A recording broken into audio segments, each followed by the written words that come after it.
Hello everyone. This is a video which is recreating the presentation that I've performed 2 days ago in the April summit of IT2Trust, which is one of our distribution partners in Denmark. And it was a very nice presentation. I'm not showing you the video directly from the presentation due to lack of resolution, and in this case due to small letters on screen, it's kind of important to have good resolution. And essentially we're recreating the video, and since I no longer am bound to a 30-minute time window, I'll actually detail a little bit more what I'm doing and what can be done, so that the presentation has some richness to it. So as I told you, this was 12th of April 2018 on the Security Summit for IT2Trust. We're very thankful for them inviting us. And my presentation was called I Know Your Passwords, All of Your Passwords. I decided to do this sort of presentation because I've been presenting for years now, telling people that passwords aren't safe, that hackers can do this, can do that. It's not that difficult to hack a system, that credential theft is in the majority of all attacks, and people don't really listen to me. Some of them do. The majority of them think that I'm just talking a sales speech. It's not a sales speech. I'm not a salesman. I'm actually in the technical part. I've always been in the technical part. So when I tell you it can be done, believe me, it can be done. So I decided to show you. So the information on this presentation should not be used. So if you're going to use some of this information, please do not use it to do wrong. It's against the law and it can get you into trouble. And obviously it can damage other networks. So please, if you want to recreate this, use a lab environment. And I strongly encourage you to look at what we've done and mitigate against it, instead of actually trying to recreate this. But if you want to, please take that into consideration. So what is the problem with security nowadays? Well, the problem is the majority of the problems have to do with humans. So, as we normally say in IT, the problems are normally between the chair and the keyboard. Well, that serves good. Essentially, the majority of the problems have to do with us humans. We have a very limited memory, and when it comes to passwords, if a sysadmin decides to have a very strong password, very difficult to memorize for us humans, then we'll just give up and write it down, and that means that anyone passing by our desk can read the password, and so it negates the purpose of having it strong passwords. That's why the majority of them decided not to have strong passwords for the majority of users, and so it allows the user to choose the password. Now, if you allow the user to choose the password, you need to remember that the users are bombed constantly with the need to have credentials. Anything in our days require you to have a credential. You want a GPS like Waze, you need a credential. Anything requires credentials, so people reuse the passwords. The problem with this is that then you can have an attack type which pretty much attacks one of those systems which you don't control how safe they are and how safe they are protected. An attack happens, credentials are theft, and then they are reused. And since people reuse credentials, it's easy to do a continuing attack on other systems just because people use the same username and password. Also, if they are essentially allowed to choose the password, the most ridiculous things come by. The password which is mostly used statistically is 1, 2, 3, 4, 5, 6, 7, 8. That's ridiculous. And on that top 10 list of pearls, you would find stuff like please let me in, secret, please, password, stuff like that. Independently of it, there's a factor on us humans, which means that we believe that it never really happens to us. We believe that happens to someone else. Never going to happen to me. I'm fully protected. I'm the luckiest guy in the world. Well, there's a website. There's also a new presentation. I'll be trying to release it this week if I have time for it, in which I show one of the sites I've created for us to help SwivelSecure during sales presentations. And on that site, what I do use is the web service for Pond database, in which I just check if the credentials have been stolen. And the majority of cases, you would be surprised how many times your password has been stolen from how many different attacks. And if you reuse the password, as the majority of people do, you should be very, very worried. So yeah, it does happen to you, and it's easy to check. Just check the phone password site, or just use a website that connects to that database as the one we created, and you'll find that pretty easy and painfully sometimes if you don't do it, and if you use the password, maybe you find out the hard way. They also believe that if the vendor tells them that the system is safe, then it must be safe. Oh, they just told me it's the latest version of this operating system, it must be the safest thing. And then it isn't. It's impossible, nearly impossible, for a manufacturer to actually, let's say, assure you 100% that their system is foolproof. Essentially because everything is built on top of frameworks, which are built on top of frameworks, which are built on top of frameworks. One of the most used examples out there is the Android. You think why an Android today, any Android device actually, a low-cost Android has more CPU power than the computers that put the man on the moon. And why would you think that is? That's a Linux machine, and on top of it, it has a Java virtual machine, and on top of it, it has the SDK, the Android SDK, and on top of it, it has the operator customization, and on top of it, it has the software you're running, which could be built on top of a framework. So essentially, you have a framework and then the software you're running. And any one of those frameworks, of those layers that you have, could have flaws. Flaws because they weren't tested properly, because whoever created it weren't expecting it to be as huge in terms of impact as used, or it was just not created for that purpose and people use it anyway, or essentially because humans are humans and make mistakes, and so no one actually thought that the bug would be present. And it creates flaws in any one of those layers, which means that can be exploited. And so essentially that is one big problem. There's also something, even if you decide to code in pure assembler language, so no frameworks, nothing, pure straight to machine, you could remember that Intel just discovered a flaw on their CPU, which allows memory to be accessed from different. So essentially, it overrides memory protection. So even if you don't use frameworks, the hardware, the kernel on the hardware, on the CPU kernel, essentially, as it said, could be flawed, and you could have an issue. So in the end, you can't really be 100% sure that the system is 100% safe. The safest system ever is disconnected from the network and from the energy plug, because nowadays you can hack through power line. So there you go. So nothing is truly safe. So all you need to do is understand that nothing's truly safe, and so you need to mitigate. You don't need to try and defend as much as possible and believe it's actually be 100% safe. You just need to mitigate if it isn't. That's the best approach. Assume that you're going to be hacked, and so mitigate against that. So that's the approach we at SwivelSecure normally try to pass through to our customers, because that's essentially the best approach ever, in my opinion. There's also something. Humans believe that if someone sends you a video with, say, latest goals from Cristiano Ronaldo, the Playmate of the Year, it actually has no malicious payload whatsoever. So someone actually took time to create a video for you. It could be true. It could be just someone goofing around with a lot of free time. It could also be a email with a malicious payload, which is taking the typical Windows, for instance, because it's the most used system out there, and it has a couple of design flaws which are actual. They have to do with the way it's been designed. It's been designed to be easy to use, and as a consequence, this generates automation in the processes, and automation can create flaws. One of those flaws is privilege escalation, and so it's fairly easy to have attacks on Windows because of it, because it's a big install base, and because it's flawed in that nature due to design again, and it has to do with the fact that again. People like things easy and simple to use, and that normally represents an issue.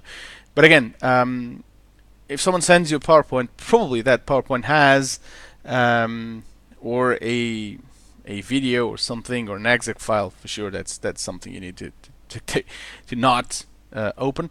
But that probably could have a malicious payload, and that's fairly common attack vector, to send something with a malicious payload and take advantage of it. Again, people like things unsafe. People like things easy as possible, and as such unsafe. The problem with the majority of ransomwares attacking Windows and not other systems has to do with the fact that, for instance, Windows opens some files for you automatically because of user experience. So user experience is paramount, and as a consequence, people like it, people use it extensively, so it makes it a bigger target. And obviously, it is also easier to use that automation for privilege escalation. And then obviously people love Hollywood. They do believe that Hollywood is right. Well, sometimes they are quite visionary. It doesn't mean they're right. Biometrics is not authentication. So Hollywood sells biometrics as authentication. It's not. It's identification. What a biometric fingerprint replaces is your username. It does not replace your password. Your fingerprint means it's your finger. It could actually be your finger.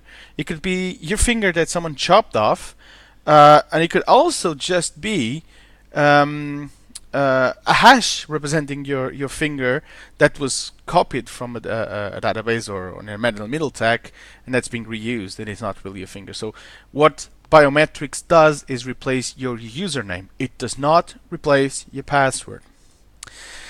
And talking about passwords, passwords were a great idea, invented by the Romans years and years and years ago, and much like the chariot with horses. What I don't understand is, why do we use cars in our days? Because they invented the chariot. Why don't we use chariots? We certainly do use passwords instead of evolving. So why don't we, instead of evolving the car into something safer, bigger, more comfortable, why don't we just use horse-pulled chariots? Because that's the same rationale. Using passwords today, it's as insane as using a chariot pulled by a horse. Because that's the same sort of technology. And it's no longer safe, believe me. 20% of passwords that exist are very easy to hack.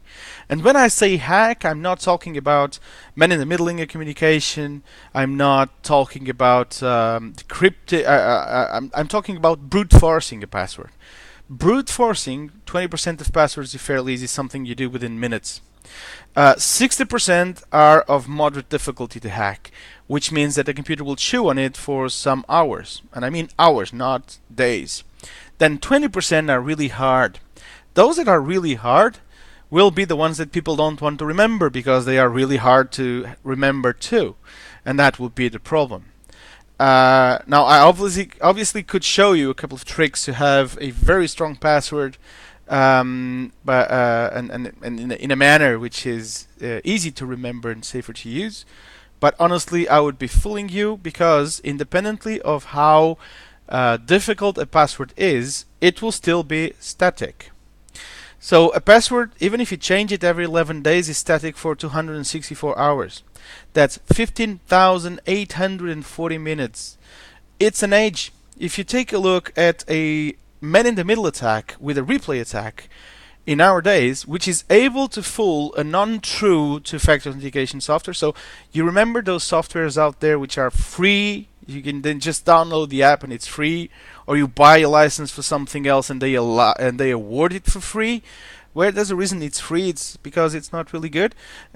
There's a very good line in the Batman movie where the Joker says, "If you're really good at something, don't do it for free." Well, that would be the case here. So again, that specific sort of technology, so a username, a password, and a two-factor authentication wannabe solution.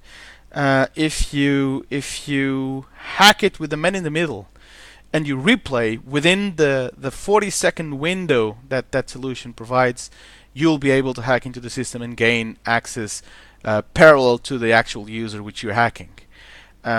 So it's a 40-second window. So if you take into consideration that 11 days are almost 16,000 minutes, we're actually comparing those seconds to an age in terms of the attack. It's just huge. So here's the scenario that I'm going to present here for you today. Well, I created a company that doesn't exist, obviously. I called it Victims R Us, not in reference with Toys R Us or what's happening to Toys R Us. It's just the name I like to use. I use the R Us constantly. Normally, whenever someone screws up in a company, I say "fools R Us." So essentially, I like the R Us stuff. So, and I'm a very good client. I used to be a very good client of Toys R Us. But again, I'm calling this company Victims R Us, and I'm calling it because it will be our victim. Now, this company, Victims R Us, had a supposed security assessment where best practices were implemented according to the security auditors or experts' recommendations, and this does recreate some scenarios I've been accompanying in some of our clients. So what they decided to do was to implement a password vault and decide to have a rule where there's no reusing of credentials. So each network active solution has a different password and a different login, so you don't have the same admin and same password for all the switches, all the firewalls.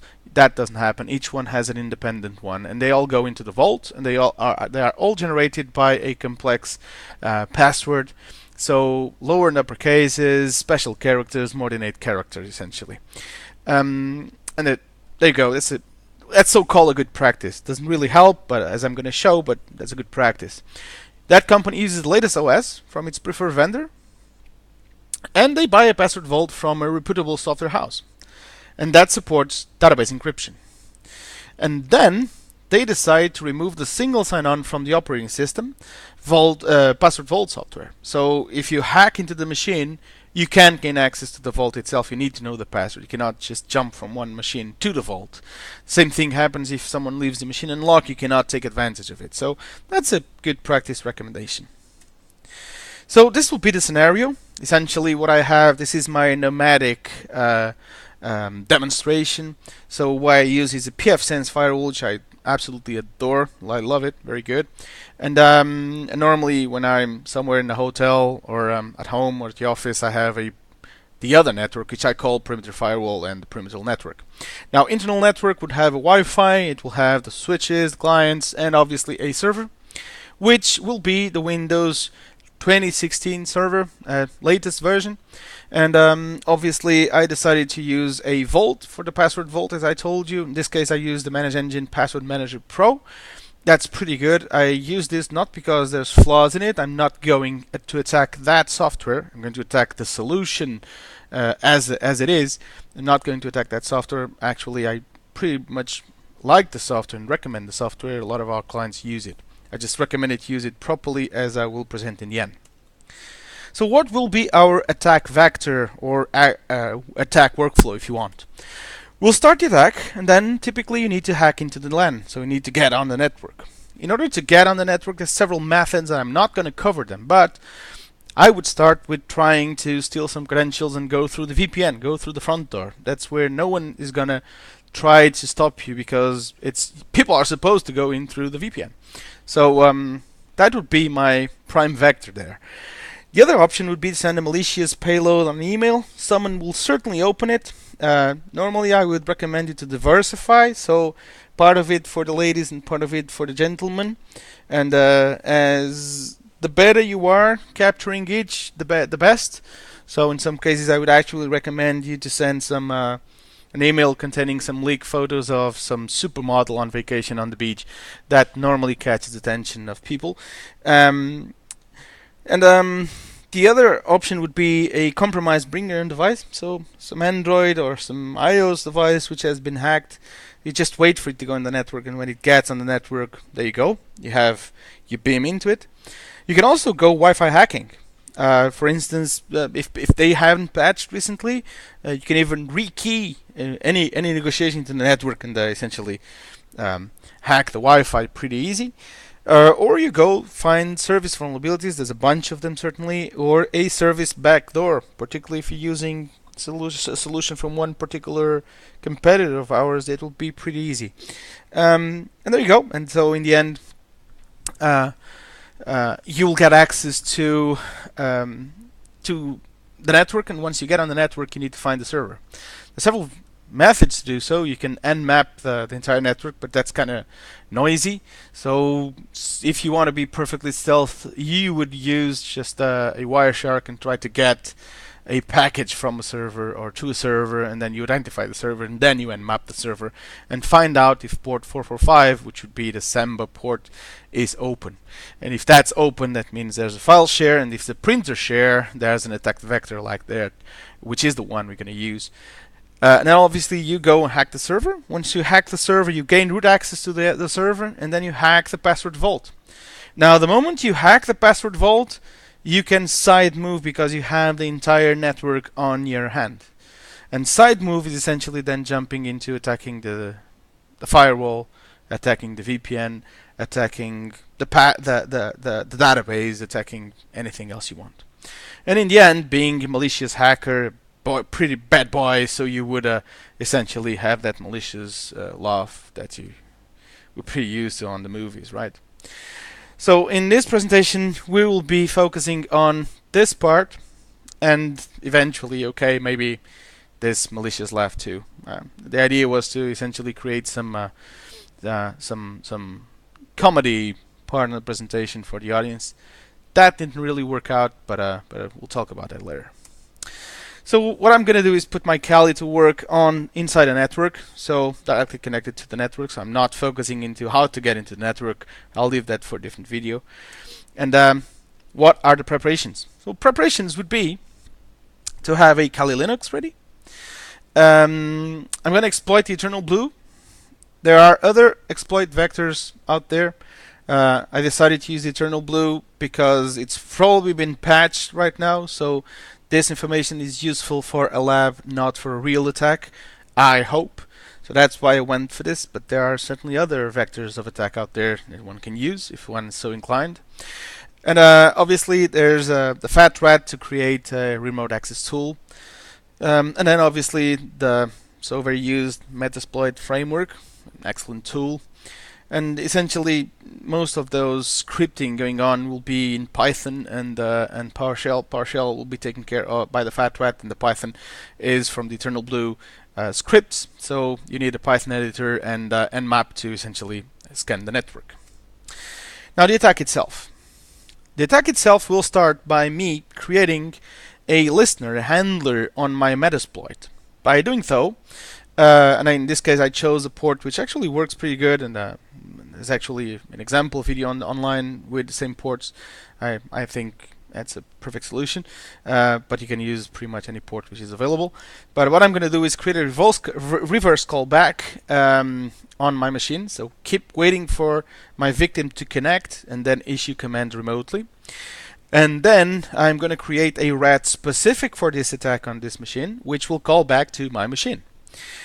After I do that, I inject that rat code into the Python script, which takes advantage of the Eternal Blue flaw and remote execute on the victim, and I trigger it. By triggering it, essentially, my script will send a payload of a rat into this machine and exploit the remote execution ability of that Eternal Blue exploit. And by doing so, I will create a service that essentially starts up on this machine. And as it starts up, it will reverse call my machine and give me control over commands on this machine. And once I do that, I'm going to issue a command called getSystem to have impersonation of administrator on that machine. And that allows me to then execute a normal Windows command, the net user administrator password hacked at the domain level. So this is going to change the password to password hacked for the administrator account on the domain level. So essentially I will own the machine at this point. You might argue that I told you that I know your password and all your passwords, and this is not knowing the password, this is kicking the door down and changing the password. You are right. I could, instead of issuing this command, start a keylogger and wait for the admin. I could even start the keylogger and grab it to a process of the netlogon on that machine, and wait for the administrator to log on and grab the password and then use the password. But we don't really have time for this, and this is a lab, so I would have to essentially try and do that on the other machine so that I would grab it, and this one it pointless. And I don't really need to know this password to know all the passwords, including the one that exists for administration today, as I will show. It's just that this is a not so eloquent way to hack. This is kicking the doors down as a cowboy, but there you go. In terms of time, it makes perfect sense. What I'm going to show you is I'll try to RDP into this machine and show you that the password is not password hacked, as we will try. So this is the machine, my victim. So let's just get a connection to it, and I'll try to use the password hacked. And as you can see, this is the same password I'm going to use. Where is it? On the attack. And it's not working. See? Because that's not the password running. But I don't need to know the password. So what I'm going to do now is prepare everything for this attack. So let's go on. I'll need Sublime Text, which is a pretty decent editor. I'll need to look for this. I will also need a couple of windows here to help me out. First of thing that I would know is my IP. So I'm using the wireless. I'm pretty sure what my IP is. So let's try my IP. So this is the IP that I'm running on this network. So 101. The victim is 111. And I can also check if the victim has the port open. You can do that with nmap minus ss and try the P445 for 10.14.14.111. Let's see if the machine is running. I think she is running. She should be running. Yeah, there you go. So the service is open. There you go. And now what I'm going to do is open Metasploit framework.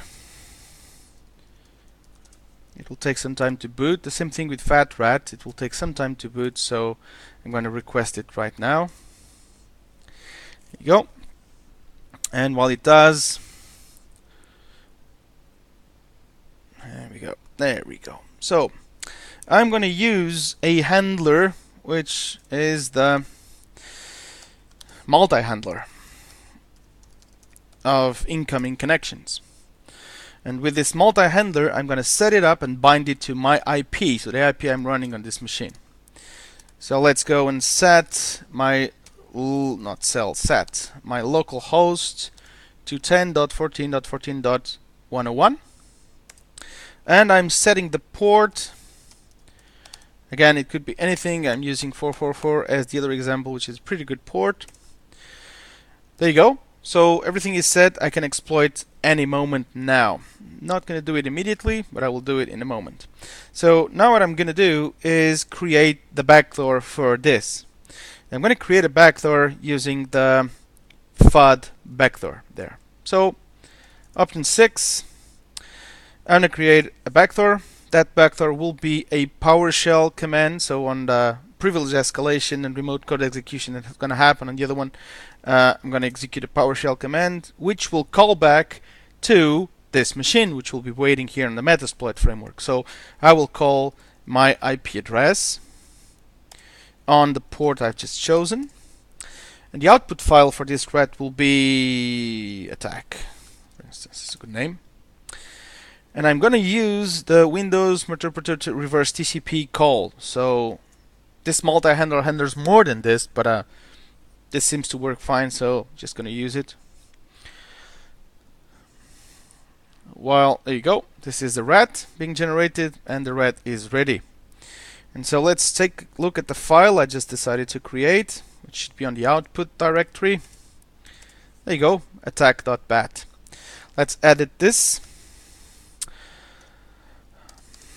on attack. So there you go. On my Sublime Text, I can see the attack code here.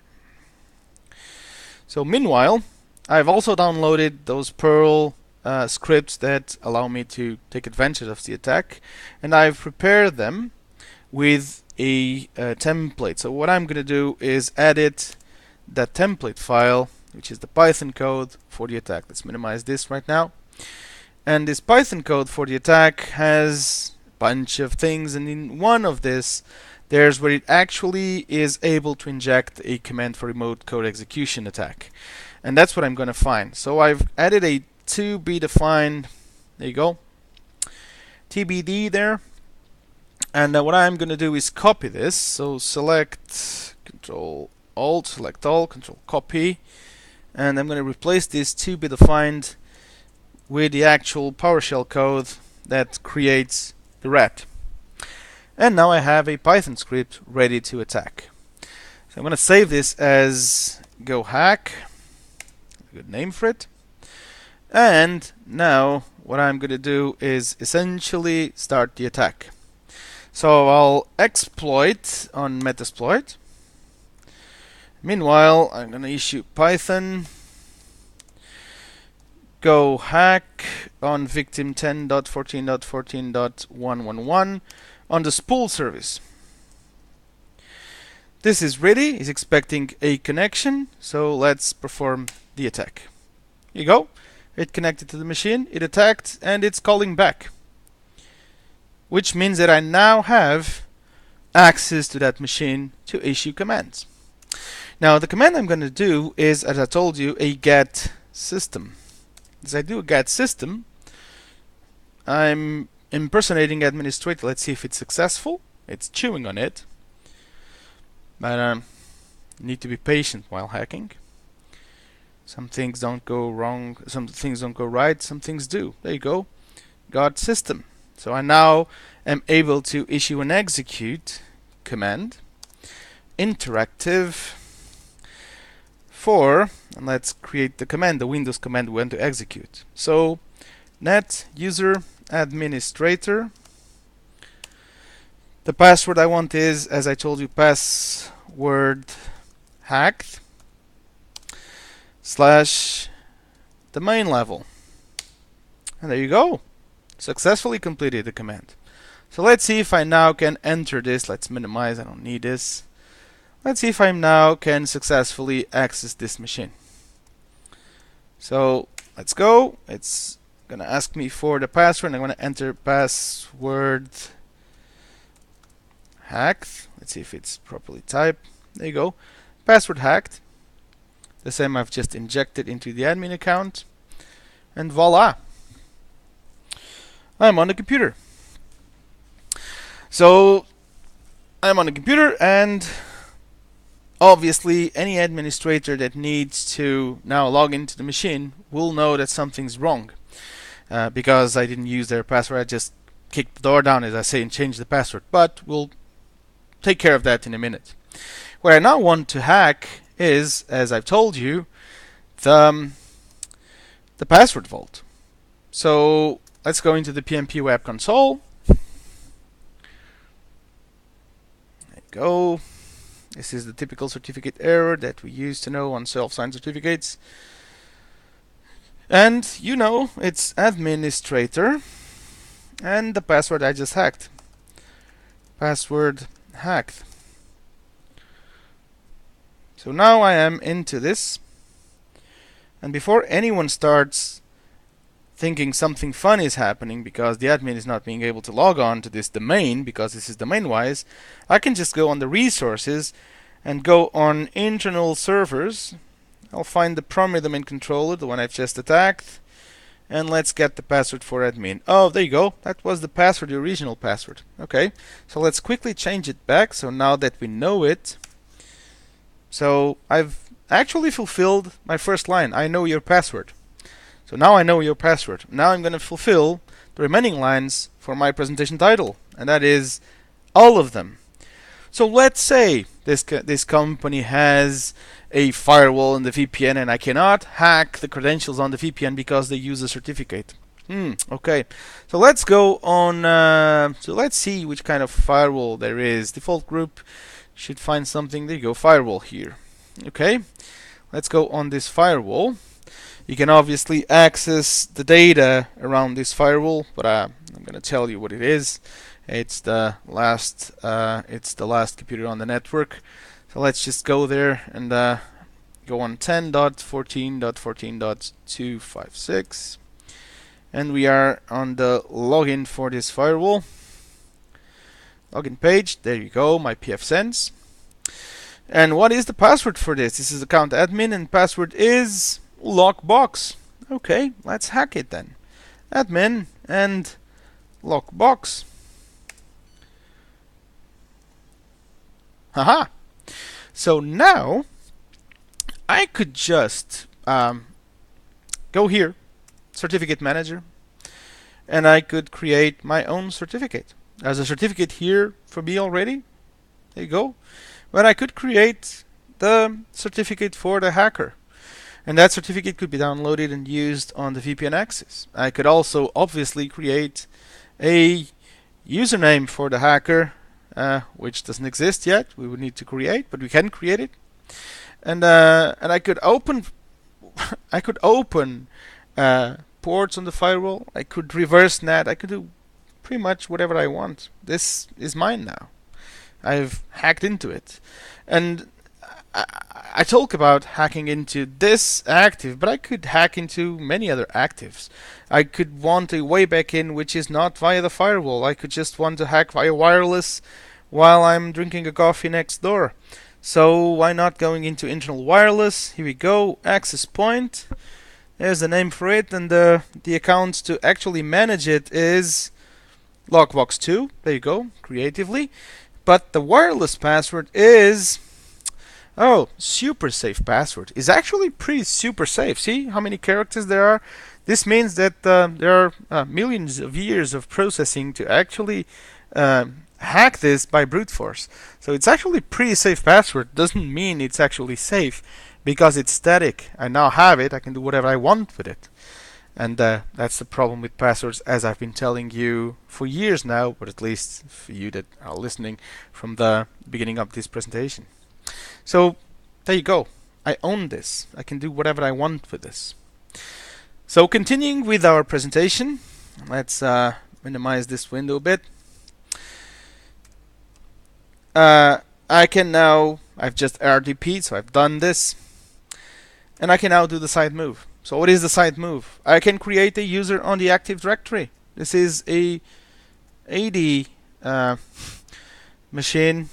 AD, it's a PDC actually. So I can just create a user for me and have a user on the network.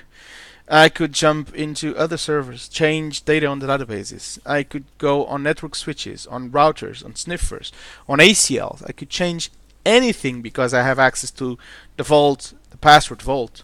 I can open ports, I can remap ports, I can do pretty much anything I want. And I can also change data and impersonate other people. As you've just seen me impersonate the administrator, impersonation can also be called for other users. And I can do something which the majority of people don't really think it's possible, but it is. If you have software compiled with .NET framework and you do not obfuscate the code before compiling or during compiling, so you didn't protect the code properly, that code is attackable by DN spy attack. So it can be decompiled, it can be changed and recompiled again. So I could essentially go into that software that you have built purpose for your company so no one else in the world has it. I could grab that DLL file or that executable file. I could DN spy it, decompile it, change something and recompile it and put it back there where you think it's always been.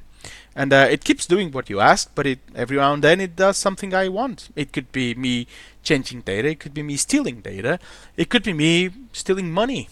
So while you send the payment to someone else, and 10% of that payment goes to my account, and you did it. I didn't do it. You did it through a software that's been manipulated by me. So again, it depends on what is available to hack and how inclined we are to actually create havoc. But we will, if we want to, be able to create havoc. So this is the point on the presentation when we do this malicious laugh. So when I said this to the audience, I think not a lot of people laughed because they were just too scared by then. So I created not havoc, but genuine fear in the majority of of my audience. But there's a solution. not everything is bad. There's a solution, and SwivelSecure is that solution. So what I'm going to do while I present you this is actually put the machine a couple of years into the future. So after this victims are us client, after having everything protected, they were attacked, and so they were pretty unhappy with it. So they contacted us, and we created a solution for them. So they now have their machine installed with our solution, as we're gonna show. So let me put the machine. Okay, I've just put the machine into the future. So while it boots, let's explain what SwivelSecure does. SwivelSecure has, what we do is authentication. We do nothing more than authentication. We're totally and completely focused, and that's why we're so good at what we do. We don't do anything else. We don't defocus. We have a authentication core, which is called the Swivel core, and that core has an accessory core called the single sign-on adaptive technology. So those are two different solutions from the same solution itself. So there are two solutions in terms of access, but it's the same solution in terms of vending. So when you buy both of them. There's no half, so we don't sell just the core, just the single sign-on. We sell SwivelSecure as a solution, and that solution comes with everything, a single sign-on core and a normal standard core. That core allows you to authenticate entry points on several applications, which range from VPN, web, cloud, desktop, API, which is pretty powerful. And on the single sign-on, you could use SAML and ADFS, so pretty much you can integrate with other stuff. And you can use several different devices to actually implement this, make this work. And those devices would be an SMS, a mobile app, token, telephone, or browser, as I'm going to show to you. The important thing here is that we're different from the majority of our competitors in several different ways. First of all, license-wise, we are a perpetual license system. So unless you go and buy our cloud solution, which is paid per user per month, but unless you go cloud, if you go on-prem, the licenses are perpetual. They are yours. You don't have to buy them every 2 years. They're yours. What you buy every year, if you want to, is support.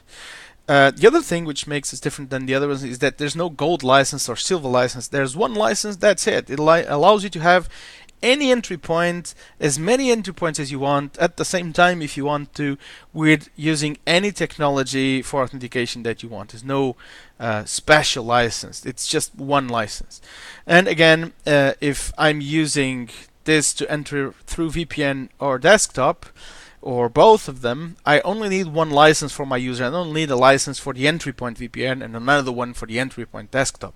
It's just one license, period. So it's very simple. Having an API is pretty important with this type of licensing. Anyway, if you decide for cloud, there's also something different in our solution from anyone else out there, and that is that we provide you one server. So if you choose cloud, that will be a server dedicated to your client, so to your solution. So you won't be sharing that server with other clients. So it's a single tenant model.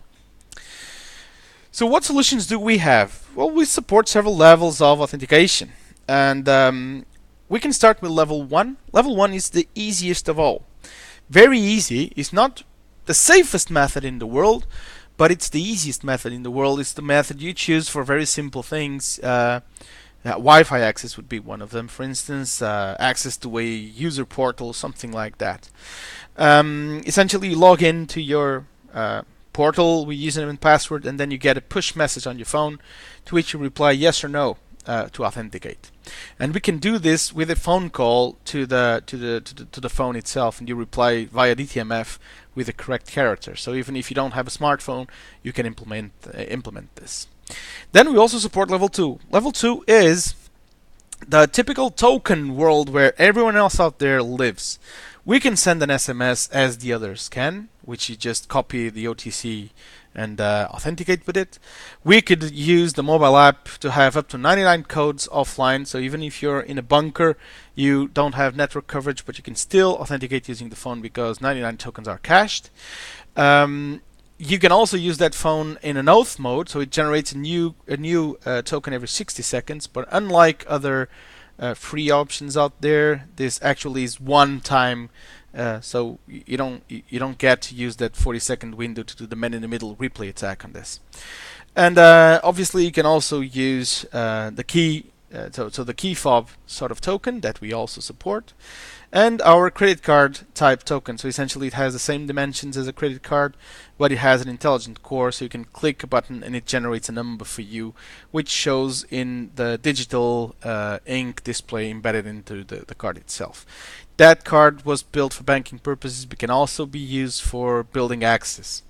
And we can also use the mobile, the phone call. So essentially, you can receive a phone call telling you what the OTC is. So this is level 2. The majority of the authentication vendors out there live happily on level 2. Some of them are a little bit more visionary, and they understand that not everything needs to have the same level of access and security, and so they also go level 1. We support obviously level 1 and 2, but unlike the other ones, we go way beyond this with our patented technologies.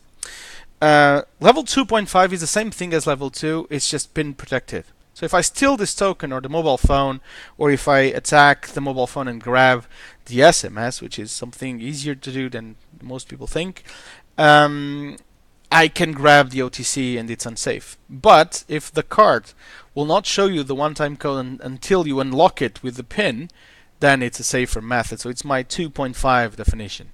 And obviously, this can also be used for the building access. So if you're using NFC or MyFair to access a building or a printer to release a specific confidential document, the card itself is pointless until you input the PIN. While you input the PIN, it will essentially be useful. And then that's level 3. Level 3 is our PIN-safe patented technology. So essentially, each user has a PIN, and that PIN is generated by the system. People can choose the PIN, they can change the PIN according to rules, you can rule the PIN, etc. But the essence here is, for you, the user, your password is always the same. It's your PIN that you remember, like 1, 2, 3, 4.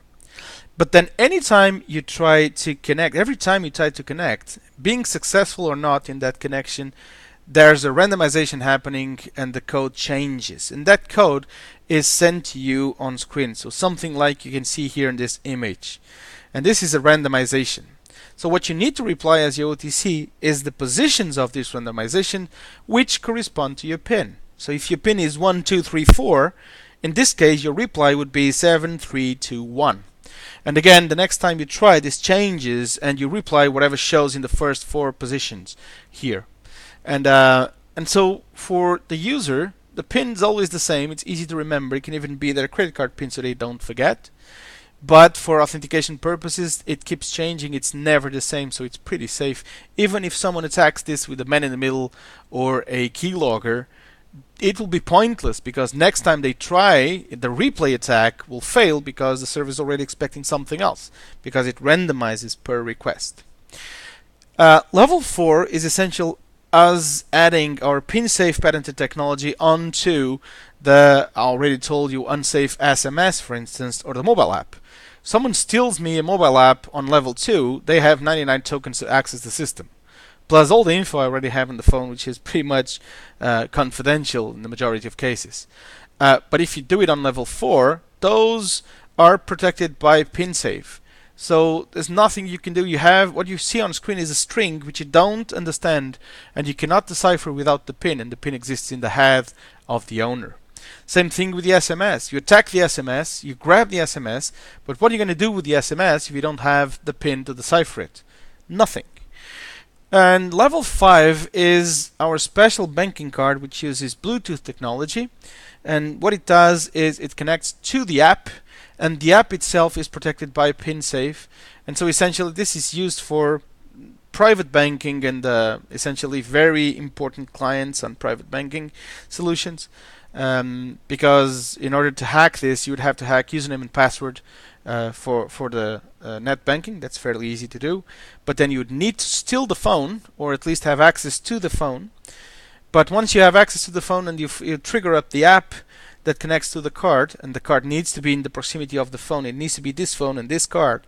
But once you trigger the app, you cannot do anything with the app without the PIN, because this shows on screen and the app is pointless without the PIN.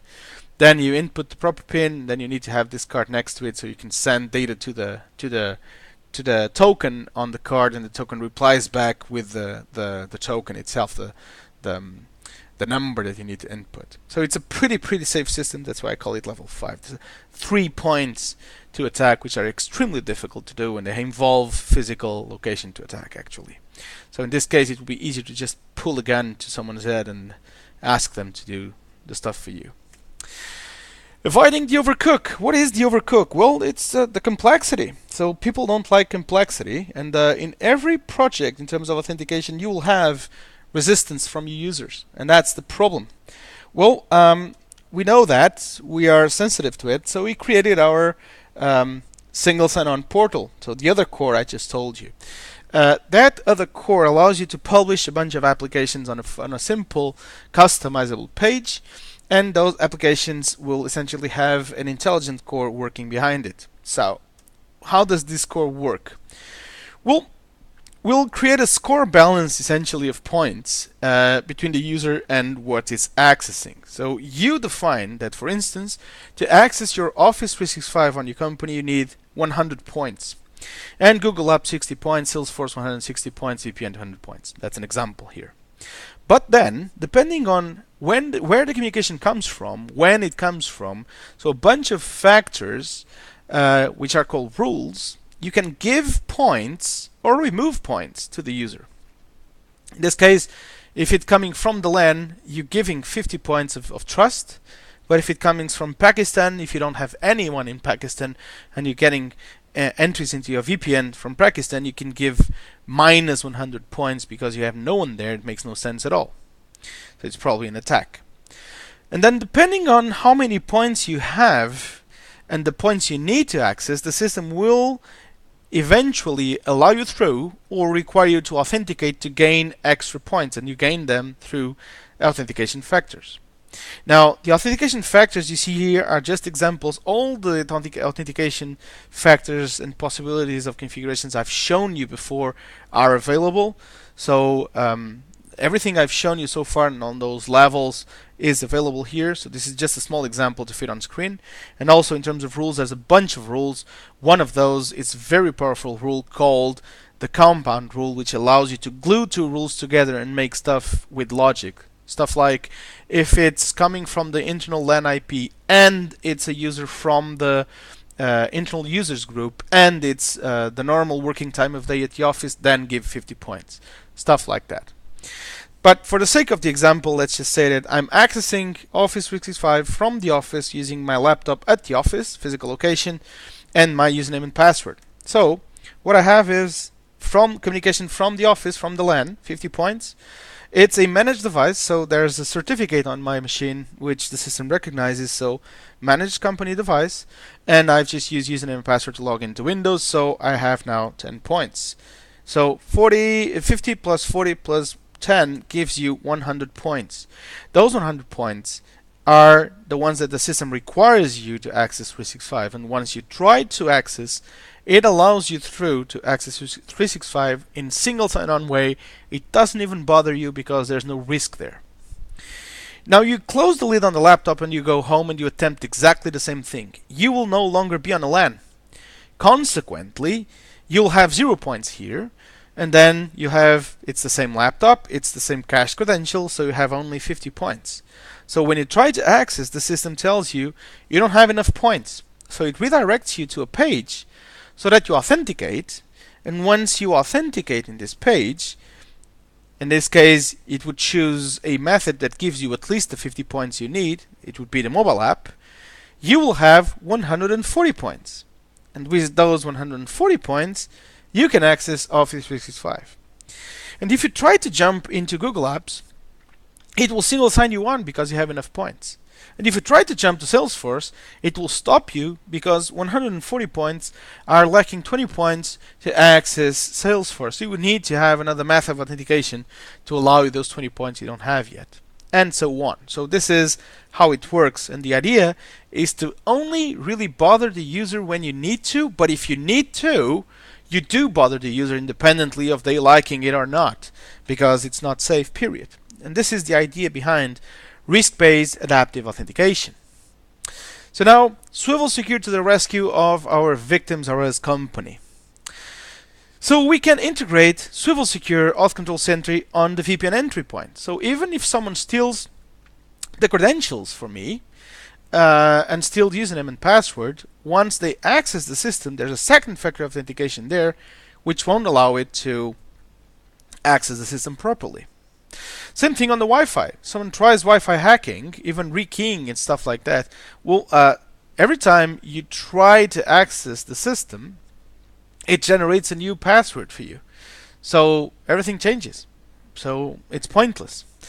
Any network actives which are connected to this, even if you get the access to that database where the passwords are, it's pointless because your user will have a second factor associated to it which you need to enter. Otherwise you won't be able to get into that system. Same thing for the IIS, the Outlook Web Access, external website, Internet, Office 365, Salesforce, well, anything which is either Radius compliant or is SAML compliant or ADFS compliant or is programmable like this external website with our API. And obviously you can also install this in Windows and NX machines, so Unix and Linux machines. And obviously you can also install this on the password vault as we are going to show. And so the attack fails if you try to access via VPN, because it could be protected by 2FA or risk-based authentication. Same thing for the Wi-Fi, could be protected by either one of them. You could have Windows RDP protected by 2FA, network actives, etc., including that PMP, Password Manager Pro being protected by risk-based authentication or 2FA.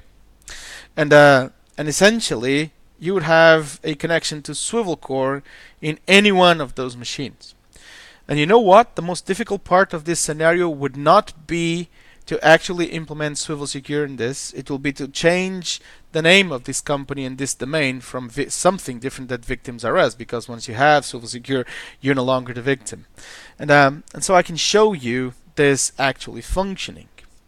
So I now shift the machine into the future, and I know the password, which is that password weird. And I'm creating a connection to the machine. It's requiring me to add the password, which I've hacked in the other hack, so I know the password. But then it requires me something else other than the password, and that something else is something other than just username and password. So I'm just going to test one thing here, but pretty sure I didn't lock this. But so administrator, the password is password, as we know. So same thing we've just added.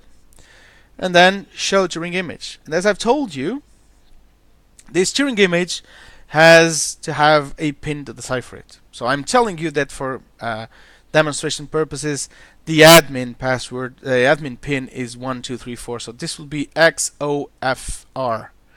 So XOFR and valid OTC. Well, probably it wasn't that. So let's see. KVGO. Is that O or Q? I think it's O. Let's see if it's O. No, that's probably Q. GBSQ. There you go. So sometimes it's rather difficult to read, but you can refresh. I was just being stubborn there, but you can refresh it. But there's a two-factor authentication here in place. So even if someone hacks into this machine, it's pointless. Also, if people once getting into this machine by some other mean are able to access PMP, let's just move this out of the way.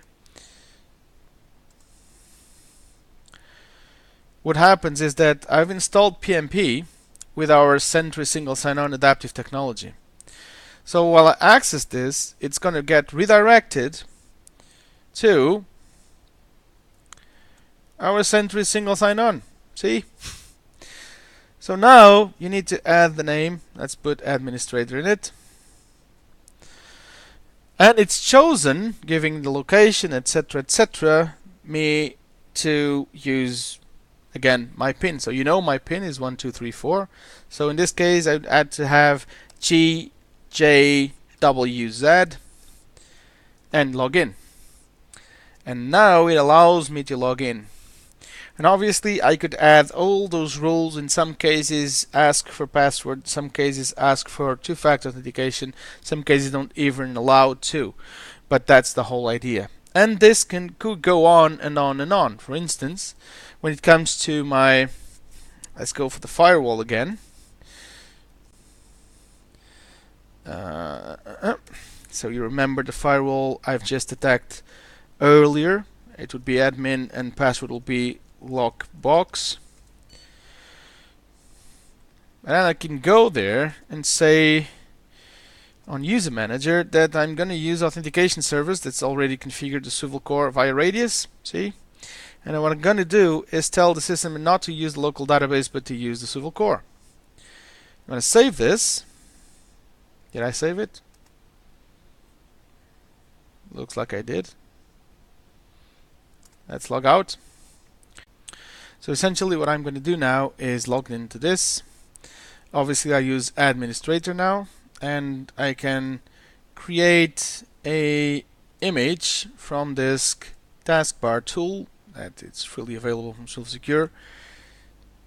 ECQW. So what I'm adding is what I see here, and obviously sign in. So this is now protected by two-factor authentication. I don't need to use this. I could use my mobile app, I could use a SMS, any of the other methods. It's just a question of configuring. Obviously for demo purposes this makes perfect sense, it's easy to use, but I don't have to use this. It's just what you want to do in the end.